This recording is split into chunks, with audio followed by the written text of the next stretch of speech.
Good afternoon. I guess good morning. We're not quite the afternoon yet. I'm calling to order this meeting of the Conference Committee on House File 2292, which is the Early Learning Finance and Policy Bill. I'm glad to be back together again. The plan today, members and staff, members of the public, is to have a couple of presentations on some of the House-only provisions. They will not be all of the House-only provisions, but a few. In particular, there were a couple that had been asked about at the prior meeting on Monday, and then a couple of other things as well, and then we'll see what we can adopt. I'm hopeful. I think in talking with Chair Kunesh, we are hopeful together that we can adopt a number of provisions for inclusion in a conference committee report. To be clear, this will not be the end of it today. We don't expect to wrap things up today. But we do hope to make some pretty good progress through a number of provisions, including some same and similar provisions and a few other things as well. So we'll see how far we get. And I'd say the plan is to try to strictly stop by 12:30. We maybe would bleed a couple minutes after that, but I know folks are very busy, a lot going on. So I'll just see if Chair Kunesh has anything that she wants to add at all, or.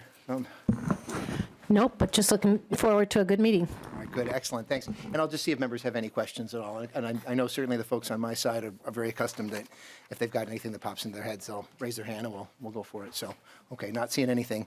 So then why don't we start then by having a couple of presentations of proposals that came from Representative Katiza-Watoon in the House. And so, yeah, come on up, Representative Katiza-Watoon. I think the first one we're going to do is about the Executive Function Across Generations Curriculum Grant. And members and staff, there is a spreadsheet that I think we all should have with the comparison. And so this is line 12 of the spreadsheet, which is, no, I'm sorry, yeah, it is line 12. Which is a $300,000 appropriation just in year one. And I've asked each of the presenters to keep the presentation to just a few minutes, under 5 minutes, I'm afraid, but just to give an orientation to members of the conference committee, and then we'll see what questions we have. So, Representative Katiza-Watoon, I'm so glad to have you before us with your testifier, and we'll have you, I guess I'll turn it to you as to handle the time however you want. Yes, thank you, Mr. Chair and Madam Chair.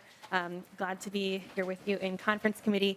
I know this committee in particular has a lot of really, really important decisions to make, so I appreciate you allowing me to present a couple of my provisions to the senators who have not been able to hear a couple of them that we included in the House bill. So this provision, it's from House File 1815, and it's a proposal that was live last session, went through the process, and then of course we didn't end up moving forward on supplemental budget bills at the end of last session. But it is a $500,000 appropriation to the Family Partnership to expand and integrate their executive functioning curriculum to sites across Minnesota. This curriculum uses a two-generation approach to, you know what, and I apologize, it's not, sorry, I just want to make sure that I'm on the right line. Yeah, no problem. It's $300,000. Yep, $300,000. Excuse me. And it uses a two-generation approach to help children between the ages of 3 and 5 and families who have had multiple adverse childhood experiences or who have experienced otherwise trauma.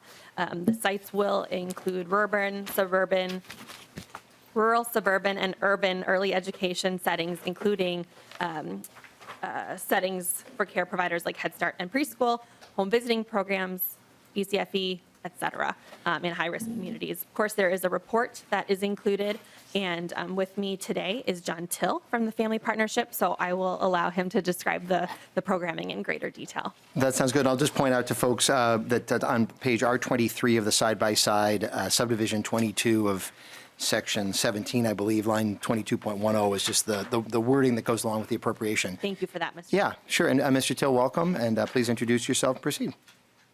Hello, Chair Pinto, Chair Kunesh, and committee members. Thank you for the opportunity to testify today, and thank you to Representative Katiza-Watoon for authoring this bill. My name is John Till. I'm the Senior Vice President of Strategy and Innovation at the Family Partnership and the model developer for executive functioning across generations. First, I want to introduce the Family Partnership, whose mission is to close achievement and opportunity gaps for Minnesota children and families living in poverty. We were founded in 1878, and we provide early childhood education, mental health counseling, home visiting, and we also operate the first program that was developed in the state of Minnesota for youth and adults who've experienced commercial sexual exploitation. 95% of our families live below 200% of poverty, and 90% are families of color. Executive functioning skills develop from ages 3 to 5. They're what Harvard Center on the Developing Child calls core capabilities for life, because they help children in that 3 to 5 age range learn how to learn when they're in preschool, do well in school K through 12, make friends and keep friends, make healthy choices in adolescence and later life, and get a job and keep a job, and eventually parent well themselves. So they really are two-generation skills. And executive functioning is often called the air traffic control system in the brain, because its key features include cognitive flexibility, working memory, impulse control, and the focus and persistence to get things done. We developed this intervention in our own preschool starting in 2017, because the children that we serve have experienced a lot of uncertainty and chaos. The earliest impact of adverse childhood experiences is on executive functioning, skill development in ages 3 to 5. That's 20 years before you start to see the later effects of adverse childhood experiences: diabetes, heart disease, anxiety, depression, addiction behaviors.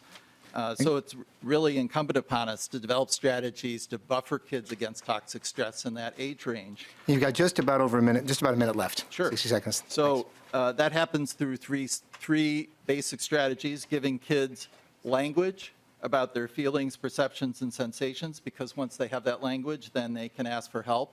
2 is helping children and caregivers develop storytelling about emotionally significant events, because once you have that, you have the air traffic control to decide what to do next time something happens. And then mindfulness activities that help children reset during very upsetting times. And so Harvard Center and the Developing Child helped us build this model with rigorous evaluation. We're really the only executive functioning intervention for young children and their caregivers that has any evidence behind it. We've piloted this in 5 states across the country. It's currently in use in 3 states, and we really think the time is now to expand this across Minnesota and see how this works in urban, suburban, and rural communities. And we look forward to presenting a report to the legislature about our results with the intervention. So, Thank you so much. Thank you. Thank you, sir. So members, are there any questions at all for the testifier representative? Yeah, Senator Duckworth. Thank you, Mr. Chair. Just a quick question and then one follow-up. So executive function across generations curriculum. If I can gather, based on what you just shared, really this is designed to help little kids make good decisions? Is that teaching them the skills to make good decisions? Is that kind of the premise of your program? Mr. Till. To focus and make good decisions. I apologize, Chair Pinto. No problem, yeah. Wait. You can proceed. We go through the chair, so I just identify you, and then, yeah, please proceed. That's exactly right, as well as to help their caregivers build those skills and really do serve and return with their children that builds those skills, because children are only with us in the preschools for several hours a day. They're spending most of their day with their caregivers. Senator Duckworth. Thank you, Mr. Chair. Just a brief follow-up. Could you help me understand or talk us through a scenario on how this gets implemented at the lowest level? Is this training being provided to folks in districts to then go through with students? Is there somebody in particular that's a part of this program that's at the district level interacting with kids? How does this permeate kind of throughout a school or a district per se? And maybe be younger than that. Maybe perhaps Mr. Till, yeah, if you can please explain. Great question. So we would train staff who work directly with children and caregivers in preschools and Head Starts, home visiting programs, parenting programs, and early education programs to deliver this to children and/or to their caregivers. So that's how it would work. And then the schools or other institutions have the tools that they need to deliver this intervention on an ongoing basis. Senator Duckworth? Thank you. Yeah, okay, good, thanks. And Chair Kunesh, please. Thank you much. Thank you much. I like the generational approach in this program, and I'm wondering, what is the approach to generational help within a family system. I know that you're working with the children, but when it comes to the parents, to the grandparents, to the community that the student lives in, is there any kind of work being done with the parents or the custodian of the child? Oftentimes we have families that comprise of multi-generations, and so I'm just wondering what the interaction with that part of the family complex might be within this program. Mr. Teal. That's central to our design. Even when we're working in a preschool setting where the primary service recipient of the intervention is the child, we also connect with the caregivers to let them know what we're doing and how they can help to build their child's executive function skills. So there's parent components as well, even when we're working with the children. Chair Kunesh. So when you do this, when you are creating this relationship with the caregiver and the family, in general, are you finding that it's successful and that those caregivers are open and willing to work with the organization, or maybe some of the practices that you're helping the child with? I mean, what is the overall reaction from the caregiver? Mr. Teal. The reaction from caregivers has been extremely positive. The number one thing that parents say is that this intervention gives them insight into their children's behavior, which allows them to be able to manage their children's behavior better. Mr. Chair, if I may. Oh, yeah, Representative Katiza-Watoon. Thank you. Of course. Thank you. And thank you for that question, Madam Chair. And I think Mr. Till's response certainly kind of hits the nail on the head. But I think that when we explore community partnerships, like the family partnership will be training staff on site, this is already an existing relationship that the families have, that the children have. And so it's not an additional step that they need to take to go and create trust with another person. It's already somebody that they know within a center that they're comfortable. And I think that that's really one of the little bits of magic of this program. Yeah. Chair Kunesh, anything further? Just one more thing. Yeah, no, please. And have you already have in mind or have some target areas across Minnesota that you would like to expand this to? Mr. Teal. That's a great question. I was in St. Cloud 2 weeks ago at the statewide conference of ECFE programs, family and child educators, and they're super excited about this. So this is one of the audiences. And we know there's a lot of demand and interest in this, so what we're planning to do is an RFP process for interested organizations so that the organizations that are most excited to try this out really have a clear pathway and an opportunity to do so. Anything else? Okay. Any other questions from members? Doesn't seem like it. So, Mr. Till, thank you so much. Representative Katiza-Watoon, thanks for this first presentation and really helpful to us. Mr. Till, thanks for your work. Thank you. Good stuff.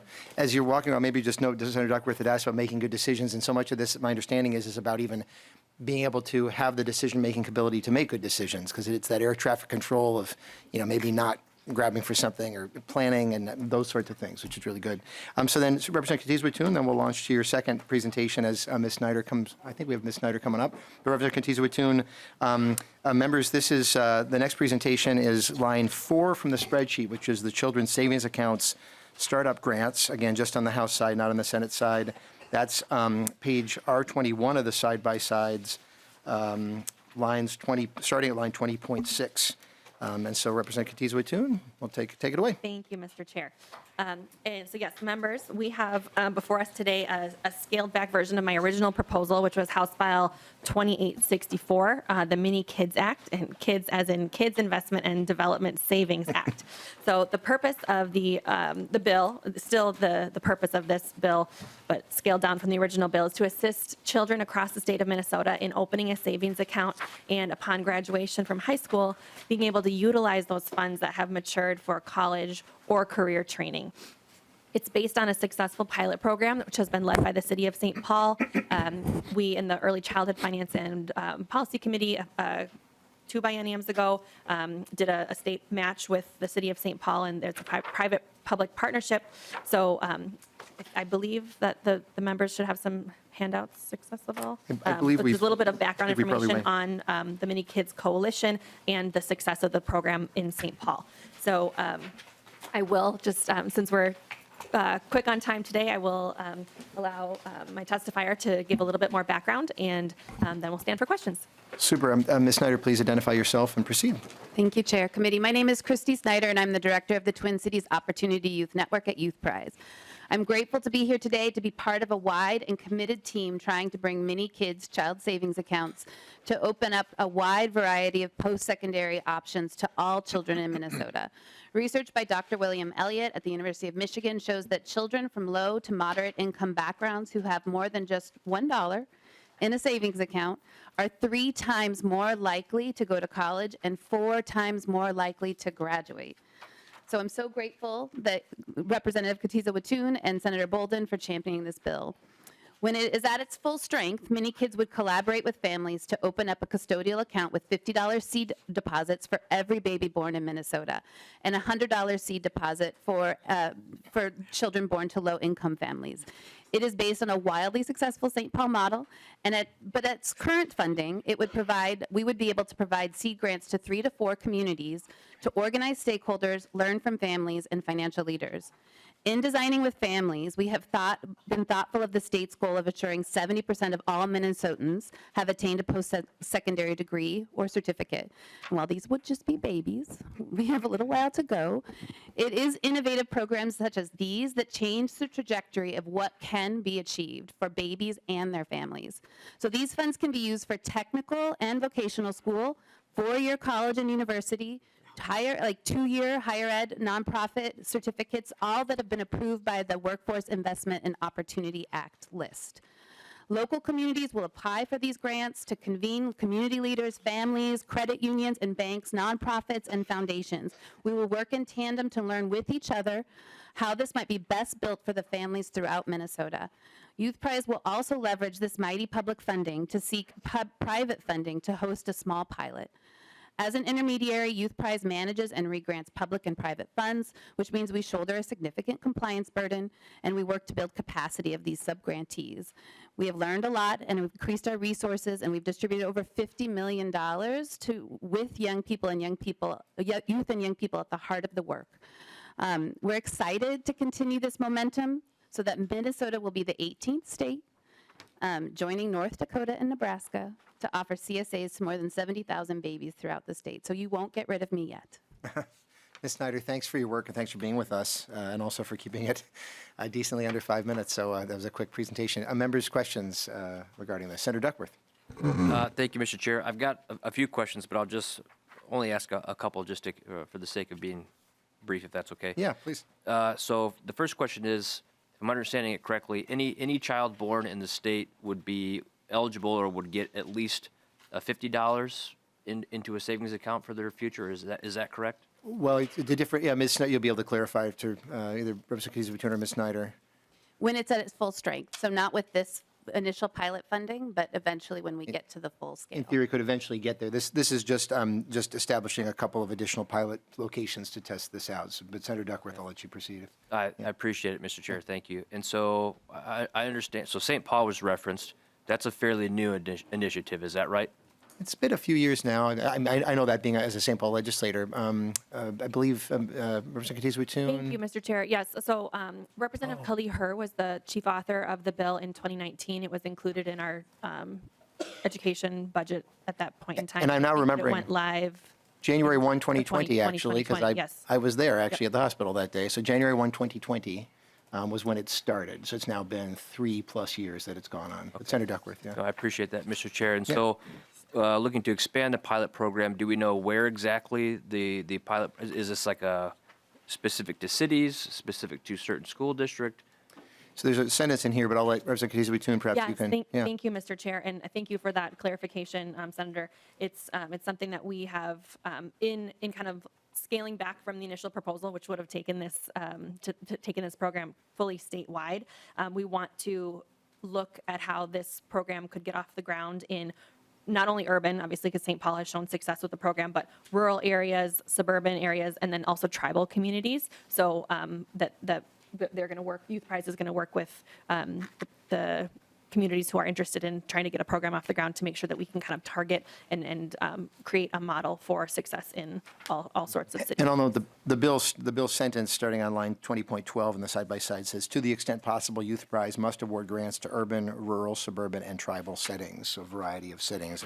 So page R21 of the side-by-sides, and then the line starts 20.12. So there is that variety of Mr. Chair, locations. Yeah, Ms. Representative Snyder Kizumi. might want to detail a little bit, or perhaps Kind it's of- listed on one of the handouts, but there are actually a number of cities who have already Oh, yeah. expressed interest in kicking off a program. along Yeah, those Ms. lines. Snyder, if you have a little more to expand in response to Senator Duckworth's question, please. Yeah, sure. Hennepin County is interested. St. Cloud has been interested. I think Rice County, there's been some communities in Rice County that have been interested as well. So he's expressing it so far, but Senator. Thank you, Mr. Chair. I appreciate it. When it was initially rolled out in St. Paul back in, it sounds like 2020, was it given to students who were maybe already in high school? Was it targeted just for newborn children and their families? I guess, how did it roll out? Because the success of the program has been referenced, which I don't doubt, but I'm curious within just a couple of years if when it was given to students and how we're showing they've gone on to seek higher education, or how we're gauging that success and how we can expect it to impact other areas if we're to do additional pilots. Ms. Snyder, Representative Katiza-Watoon? Thank you, Chair. yeah. Yeah, the research was based on University of Michigan on other models. So like I referenced, that there's 17 other states that use it. So it is for babies only. So this is one of those things that when you're born, it's that cohort year. So unfortunately, if you're older, you don't get the $50 or the $100. So we don't have evidence right now in St. Paul of how that translates into post-secondary rates. We're looking at the other states that have implemented and been doing these throughout, and that's what the Michigan research is referencing. And Representative, let's see if Senator Duckworth can.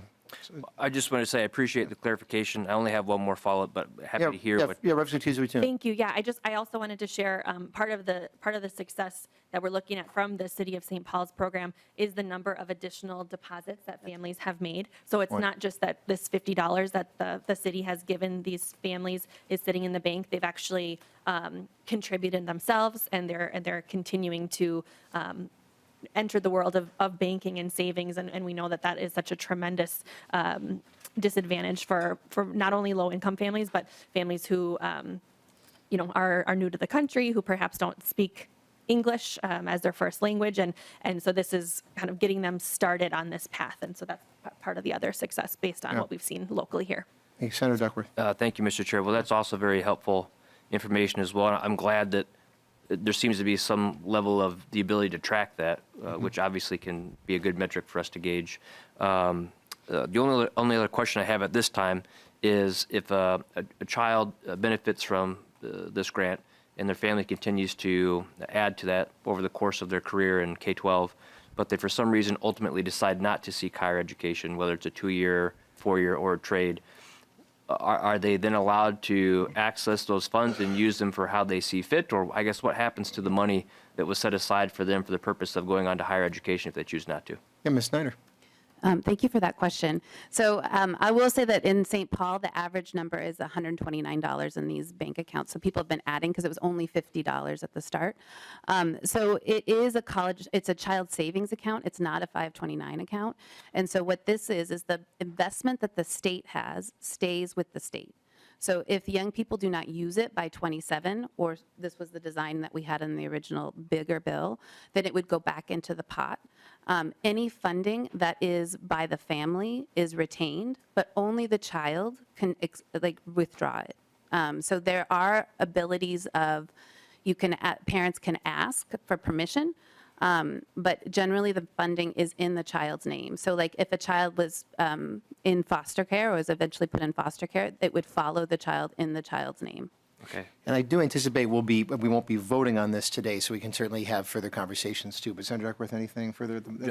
Sorry, I'm breaking one rule. That's right, yeah. Well, I appreciate that. That's helpful. It sounds like it's kind of like a custodial account. That's right. Okay, sounds good. And then because I know you mentioned two different amounts, $50 and then $100 if maybe the family meets some sort of income threshold or metric. So of the accounts you referenced, the average being $129, do you have a sense of the percentage of the accounts that were funded at the $50 rate versus the accounts that were funded at the $100 rate? Which type of demographic or family seems to be taking advantage of this, and at what levels, as we're trying to gauge its impact? And Ms., I think the St. Paul one was only $50, so the $100 thing would be a new thing. But Ms. Snyder, is that? That's correct. Yeah, so it was only $50 in St. Paul. The $100 thing is a new thing. So Thank you. thank you so much, and I think we've got some expertise to share about. So Representative Perez-Vega, or you had, Representative Perez-Vega. Thank you, Mr. Chair, and thank you for presenting this opportunity. I remember when the city of St. Paul brought this to the plate, and I was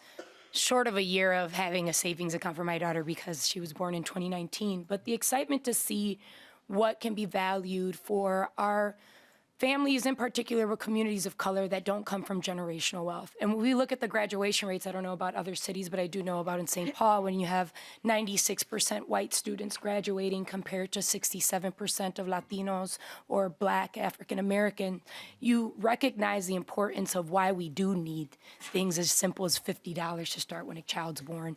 That goes a long way. It talks about getting the child engaged into financial literacy. My daughter's 4. She knows she has a savings account. She knows where her piggy bank goes to and when we drop it off. And that's just a part of an everyday matter of learning. But not everyone has that. And this is a growth and an expansion to be able to communicate and bring all communities to really pay forward in what that looks like for advancing graduation rates for our kids in St. Paul and higher education. So thank you for bringing this forth and fighting for it. Thank you, Representative Perez-Vega. Are there other, and I should point out that there is some information in our packets as referenced before about the program. So anything else the members have? Looks like not. And so, Ms. Snyder, thank you so much for your work on this. And I will say, as a St. Paul resident, I mean, echoing Representative Perez-Vega, I sure hope that communities in other parts of the state will have the same opportunity to benefit from this. And this is a great way to do it. So, Representative Katiz-Watun, thank you so much. I think we're solid on both your presentations. Thank you. And members, feel free to follow up with Representative Katiz-Watun. Representative Clardy, if you can make your way up. About the kindergarten entry assessment. There were some questions about this on Monday, or a question or two, and they came from Senator Duckworth, who since has introduced the bill in the Senate. So I'm thinking we may not need a presentation so much as, but I did want to make sure if there were questions that members of the Senate had for you, Representative Clardy, and I know you're here with Assistant Commissioner Bobby Burnham from MDE, if there are questions. So Representative Clardy, if you had anything brief that you want to say about the kindergarten entry assessment in our bill, and then otherwise we'll just go for questions. Representative Clardy. I am so excited about this program. I've been teaching for 27 years, and my teaching has been in kindergarten through 3rd grade. So I've done assessments from kindergarten through 3rd grade every year, and I really value the data and how it can create a good instruction by teachers. So, Thank you so much. Yeah, good stuff. Are there questions that folks have, either from the Senate author or from anybody else? Senator Kunesh, perhaps not. I think Senator Duckworth. Oh, Senator Duckworth. I'm sorry, Senator Duckworth, please. Nope, just briefly, and Yeah. thanks, Mr. Chair. Curious if you would just share with us if this has been implemented in other parts of the country, what sort of impact or what sort of value they have seen through the implementation of such a program and trying to do some sort of baseline evaluation of our students as they're entering kindergarten, and how that has impacted teachers and school districts and their ability to meet the needs of these kids. And Commissioner, if you're going to be the one answering that, I don't know if you will be, or we'll try you. If you could identify yourself just as you begin. Thank you, Chair. Committee members, Bobby Burnham, Assistant Commissioner for Office of Teaching and Learning at Department of Ed.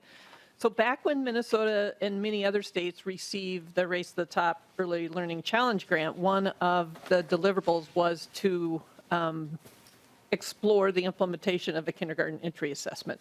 So Minnesota did that, and we've been coming forth with a proposal similar to this for, I think, the last 4 or 5 sessions, and it's just not gotten to the point where we're at today. So many states are doing it.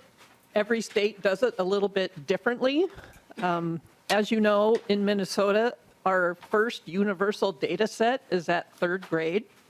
And we all can agree that we need to know way sooner than 3rd grade how our children are doing in school. So kindergarten entry assessment is going to provide that universal data set and will give us and more importantly, give teachers and school leaders and parents a really accurate and informal set of data to know how their children are doing entering into the kindergarten year, but mostly for teachers and how to design their instruction and resource deployment and giving policy leaders and decision makers a data set prior to third grade that's really showing the impact of their investments.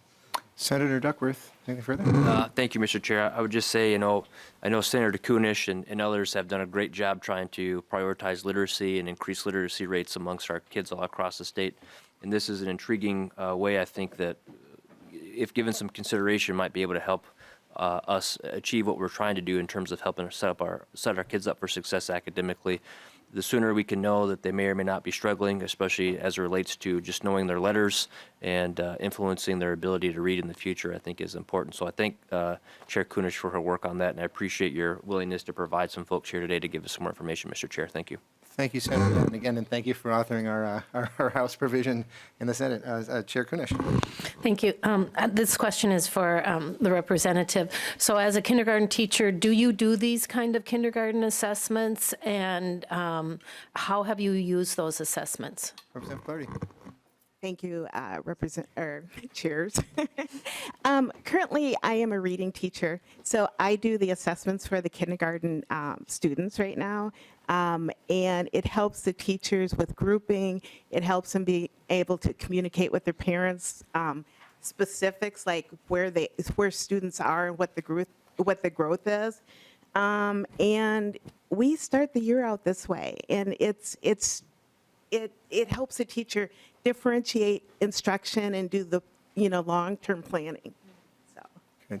Chair, anything further? And then do you also then coordinate with the teachers, and not just the classroom teacher, but any other support staff in the schools as well as the family in areas where that child could use an extra effort? Representative Clardy. Thank you. Yes, we do. It's a lot of communication that's based on the data, and it's kind of better than I'm sure a lot of parents have gone to conferences and heard, your child's really nice and she's doing really good. But what is good? So it's more specific, and it also gives the parents tools that they can use to push the growth in the area too. So, and as far as coordinating conferences with parents and not just waiting for those 3 times a year, but regular communication. Chair Kunesh? No. Anything further? Okay. Anything further from any members?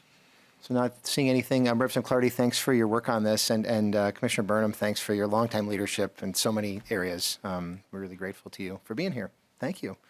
Good stuff. And then the final presentation, Representative Hill, you can make your way up. Members, this relates to section, one moment. Really, it's section 4 of the bill. And it's section 4 of the bill and relating to licensure, and then page R3 of the side-by-side. And so, again, I think just a brief presentation, or just a brief explanation of your goal here, Representative Hill, is helpful, and then we'll go to questions. So, Representative Hill.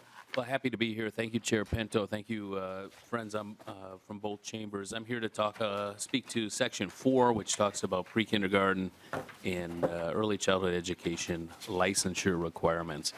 This is legislation that has moved through the House chamber over the last 4 years successfully, and is back again. The difference this time would be the effort that was put in to work with the stakeholders and the legacy language that is included. In the past, this provided with early childhood educators with 4 years to obtain licensure. What the current legislation that you have before you does is it allows for anyone who has 5 years of experience to have that legacy clause, that they would be able to continue to serve our youngest learners and families in that role and moving forward through their career. So if there are questions, I'm happy to speak to them, but pretty straightforward legislation. Thank you so much, Representative Hill, and I know you've done a lot of work on this, and it has the support, I believe, of a number of stakeholders on the way as well. And actually, I should have, Representative Hill and members, section 14 of the bill that modifies the definition of teacher for purposes of PELRA, I believe is a part of your bill as well. And so maybe it makes sense to address that as well if we can. I don't know if you're prepared to do that. Happy to do it. Yeah, please, yeah. And then we'll do questions on both. And I think, what we're seeing in Minnesota is a shift in our culture. Our commitment to early childhood education is not a flash in the pan, and it's not a guessing game.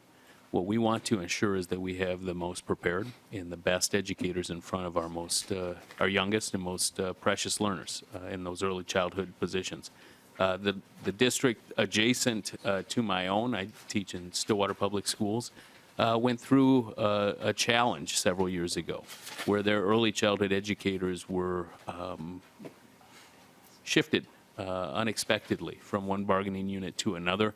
This would ensure that we are committed to those who are serving our youngest learners and gives them the opportunity to demonstrate not just for a year or two their commitment to young learners, but for decades. And this is, as I've spoken about before previously in different settings, this is how we solve the teacher shortage.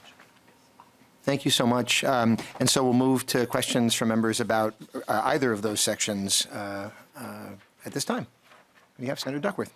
Thank you, Mr. Chair. I appreciate it.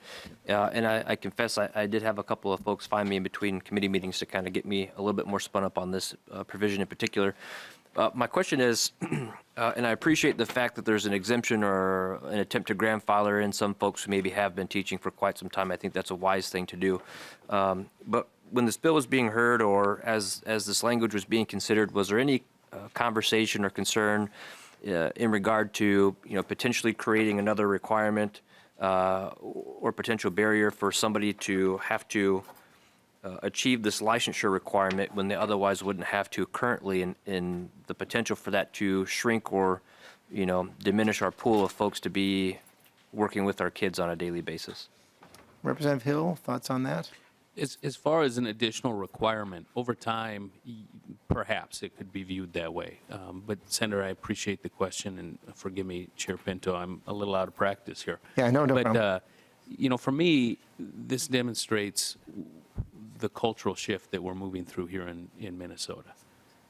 Early childhood education is not crowd control.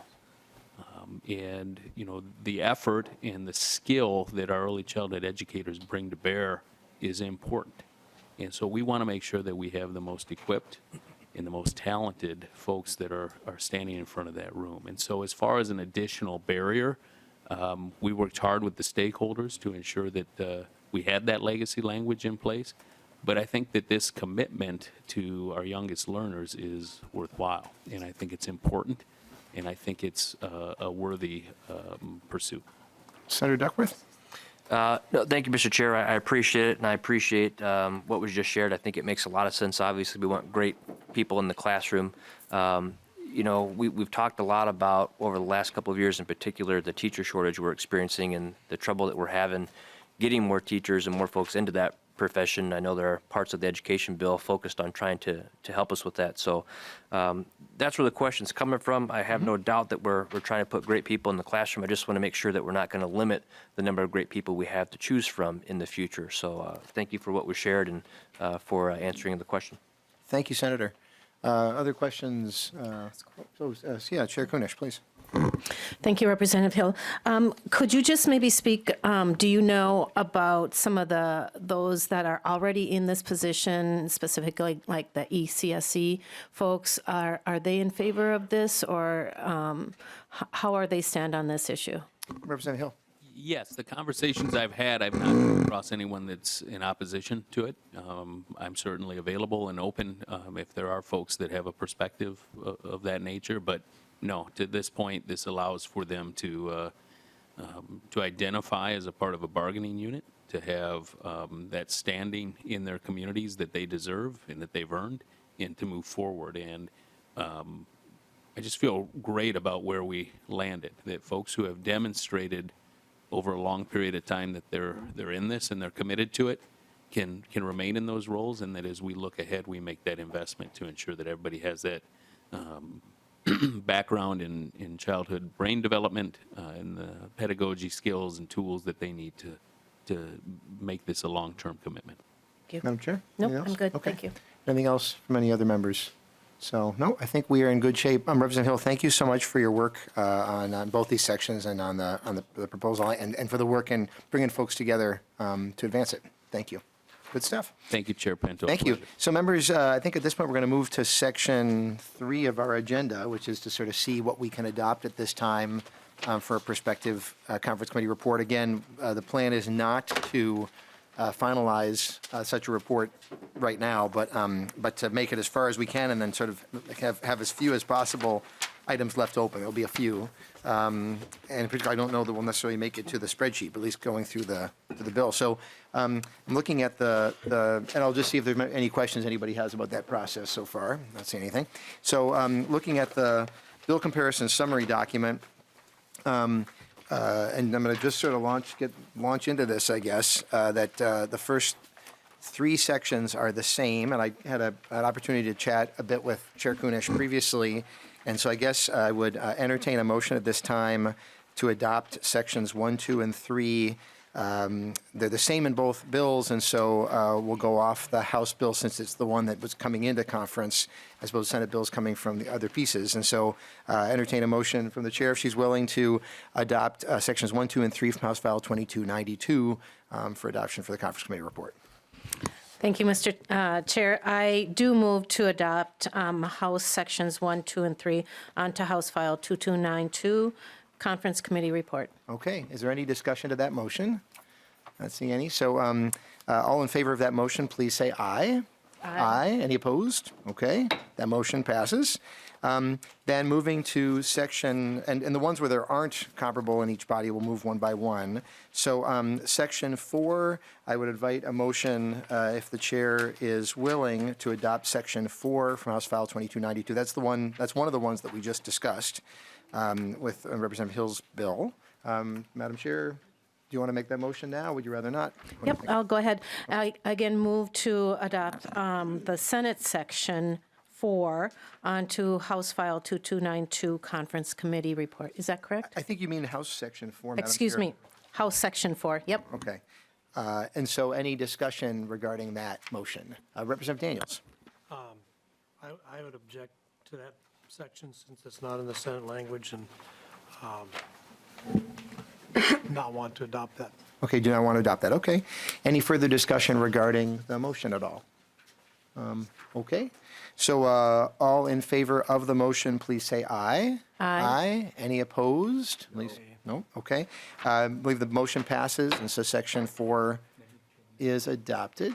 Is there, okay, section, so moving on. Chair Pinto, Yes. But, do we need another senator to have that pass? that is an excellent point, Representative Daniels. We probably do need to have we need to have 3 of us around. So we're going to be meeting again. So in fact that motion does not pass. So thank you. That motion fails because we don't. And in fact, that would actually indicate that our first motion also failed, even though we all agreed on it, because we have to have a majority in the Senate, majority in the House. Oh, I'm sorry, Senator Duckworth, we have to 2 of the 3, and Senator Duckworth did approve that. So my apologies. Okay, so the first motion passed, the second motion did not, and so we will await further. So are there pieces then, let's see, that we can be confident we have some agreement on? Since we are, and I don't know if you know if, okay. So then let's jump to, I'm inclined to jump to section 7, Chair Kunesh, in that case. Actually, is that, I'm sorry, section, actually, no, section 6, I think, because that's one there is, yeah, I'm thinking it makes sense to go to section 6. And I'll invite members to look at section 6, which is page, one moment, if anybody else is able to. Okay, page R5, which is the same between the 2 bodies, except that there's an effective date in the House section that's not in the Senate section. And Ms. Mock, I might call on you that line 6.32, the effective date in the House version, does that have any practical effect as compared to not having the effective date in the Senate version? Can you just tell me about that? Mr. Chair, no, it does not. Okay, no difference. Madam Chair, I don't know if you feel ready to make a motion to adopt the Senate section with regard to that Section 6. Yes, Mr. Chair, so I will move to adopt Senate Section 6 onto House File 2292 Conference Committee Report. Okay, so we'll need to have, we need to make sure that we've got sufficient support for that. So do we have discussion that there's support for that motion to pass, to adopt the Senate's version of the CFE support staff provision? I beg your pardon. Mr. Chair, it is actually Senate Section 3, not Senate Section 6. Okay. Believe it. So I move to adopt Senate Section 3 onto House File 2292 Conference Committee Report. And just to make sure the motion is very clear, we're talking about, I'm looking at the bill comparison summary. It's Article 10, Section 3 from unengrossed House File 2497. Am I saying that right, staff? I can see. Okay, Ms. Mock? The first unofficial engrossment of House File 2497. Okay, which is listed on the Senate side of our bill comparison summary. Do we have any questions regarding the motion, first of all? Let's make sure that we're clear on that. Not seeing any. And then I would invite members to make comments as to whether they would support this motion or not. Oh, Representative Daniels, please. Yeah, I'd object to motion. Okay. I'm not in favor of hiring more FTEs for MDE. Okay, Just got not it. necessary. Okay, fair enough.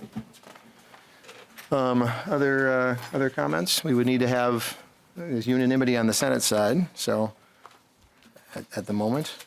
So, any comments? Yeah, we'll just go.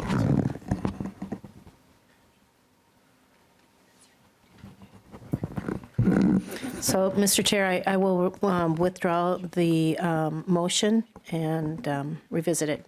That sounds good, okay. Well, let's see here, whether there's other pieces. Well, I'm not sure if there's another motion you wish to make, Chair Kunesh, possibly regarding Section 8, or perhaps another member wishes to make a motion regarding Section 8 of the House bill regarding the kindergarten entry assessment. Mr. Chair, I'm already feeling the pressure over here. Yeah, it's that time of year, Senator Duckworth. But no problem.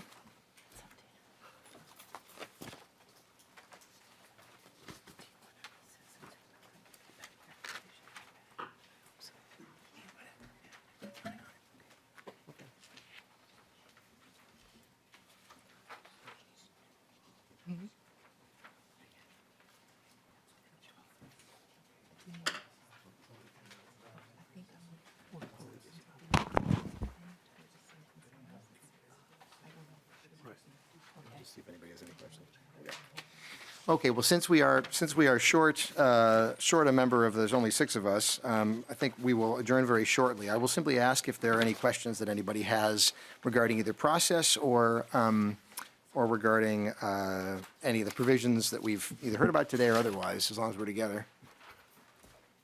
Looking to see if there are any. I'll give Daniels a second. Representative Daniels, you got a question, sir? Just because of the light session tomorrow and possibly not being here Friday for session, any expectations when we'll meet again? Senator Kunesh has the gavel tomorrow if she wishes to call a meeting, and otherwise the House would have the gavel on Friday. I would anticipate there being a meeting of the committee on Friday, assuming that there's not one tomorrow. We really want to keep things moving here. But Senator Kunesh, I don't know if you have a comment regarding expectations around tomorrow or otherwise. And thank you for that question. We are looking at the calendar for tomorrow, and we will let you all know just as soon as possible. Mr. Chair, Senator Duckworth. just for the interest of maybe making some additional progress, I mean, there are other provisions in here that are same. I'm more than happy to vote for if we want to continue some of this work. As Yeah, well it's funny. I was looking to see if, I was looking for them actually, and was not quite positive. There's a couple minor differences, I guess. Senator Duckworth, can you give an indication of what you have in mind?